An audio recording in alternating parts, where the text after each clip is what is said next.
So the idea is to understand that what you're seeing and what you're experiencing is a normal reaction to an abnormal situation.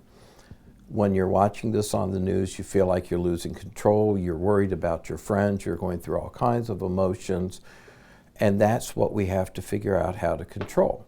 So mass shootings have kind of been distant from Ohio up to this point, so they've been kind of theoretical. But when you have a mass shooting in your backyard, it becomes reality. And this is what a lot of people are reacting to, is the reality of this. Oh my gosh, this is only an hour from my home.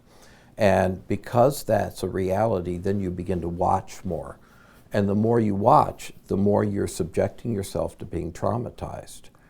And everything gets bigger, and they have people that are crying on the news. They have these graphic images. And again, everything that once was theoretical becomes real. So one thing that's really important to do is to bring your family together and to talk about this. How are you responding? What are your fears? What's going on? And then work in some things just like you would fire drills at your house. What would happen if you were at a store and there was an active shooter? And the answer becomes run, hide, and fight.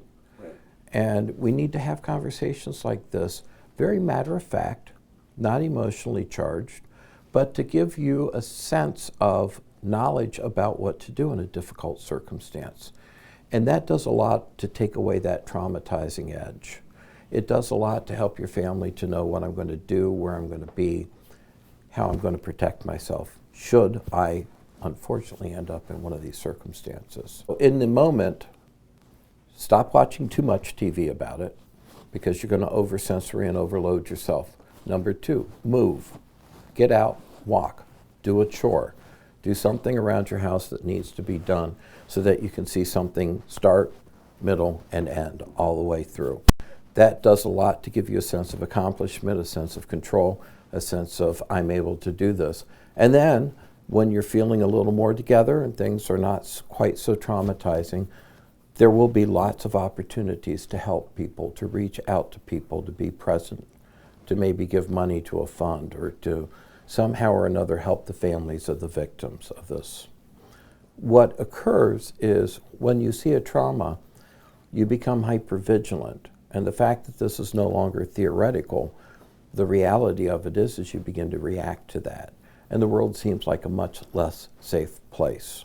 You now have proof it could happen here. Right. So hypervigilance is a normal response. When you go to a restaurant, you'll choose the seat with your back to the wall and your eyes towards the front door. That's a normal process.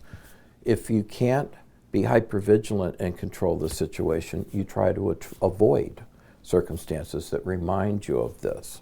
So one of the things to understand is you can't always avoid things. And when you go out in public, there is a risk, but it's a minimal risk. It's less than a 1% risk.